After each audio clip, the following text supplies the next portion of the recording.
Hello and welcome to another part of the VW Golf Mark III VR6 Turbo project. I'm gonna come a little bit closer to the camera so that you can actually hear what I'm saying, because the sound quality here isn't that great. But I want to explain to you what I did to the car, because it has been quite a long time since we've seen it last. As I said, I have to do obviously a standalone conversion. Yes, there is converted Mark III ECUs out there with a tune for turbo, but it's really old tech, and yeah, I can't program these. Plus, if you want to change anything, it's a pain because you have to get it retuned or retune it yourself, and because it can't write over OBD because this car doesn't even have OBD, well, you need to desolder the chip again, rewrite it again, and then put it back in, so it's kind of a pain. So what I did, as I said, converted it to RUSEFI, specifically the UAEFI, and the reason why it took so long is because I had some problems with it, which I'm gonna get into. Well, I'm gonna show you closer because the engine bay looks quite different to what it did before. So, as you will notice, we have quite changed the engine bay by a lot because, well, the stock intake manifold, first of all, that has to go for turbo anyway. So we went for this China manifold from AliExpress. This one was about 180, or I think 120 bucks. So I will include that, or like everything, I will add that up to the price as I've done before. So with the exhaust. So we have the manifold for turbo now, so that's already good, which moves the intake to the side and you don't have the crossover anymore, which you were able to see in the previous videos.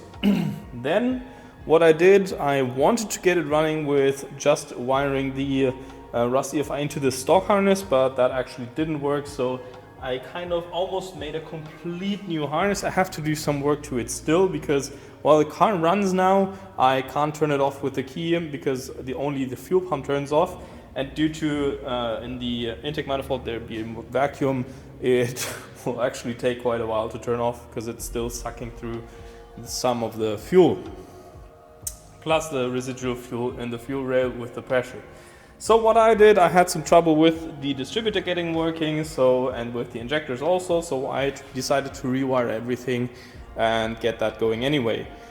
So I chose to go for COPs as I have in the previous builds.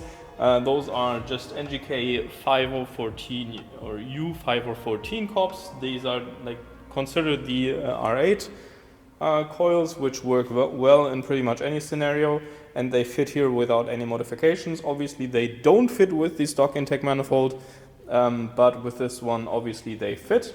Only thing is this one gets a little warm, so if you are running turbo and stuff, you will need a heat shield, or at least like some sort of shield or heat insulating for that. So, and then I had to make a whole custom wiring harness for that. So all of the coils go right now to the battery. I need to fuse those and put a relay on. And then also I have to do the same for the injectors because they were not working for some reason, which are down here. So as you can see, there's also a new wiring harness. And so for the crank sensor, there's also a new harness, but that's only 2 wires since the VR6 uses a VR sensor instead of a Hall sensor. And that has been working great even without using a shield.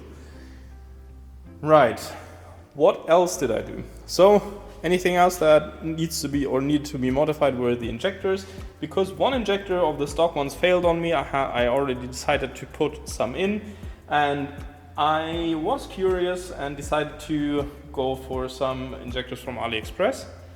I know they are not regarded as really the best ones to go for, but I wanted to check them out because these are very common to be used. 470cc, although that's at 3.5 bar I think, so in reality at 3 bar where we are now, they should be about 430 I think, or 440.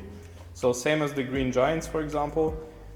And yeah, I'm not gonna count the intake because that's just primarily for, not gonna count the intake because that's primarily just for running NA. I will probably relocate the battery to the back just because I don't have that much room right here.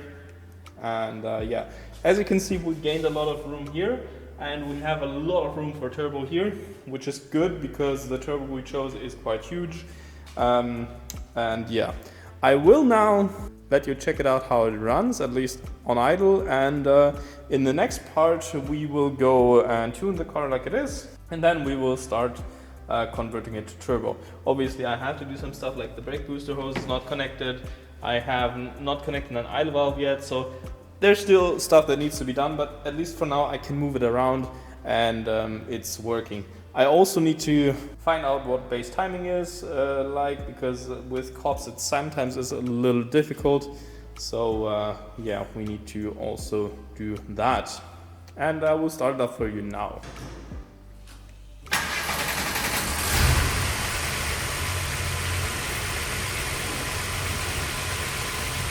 As you can see, it's already running.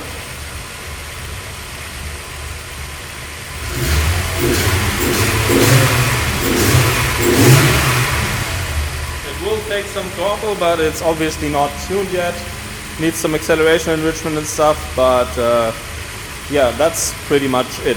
And if I turn it off, I can show you the problem I'm having right now. See, I have the keys here. So as the key is here, it will run leaner and leaner until it shuts off.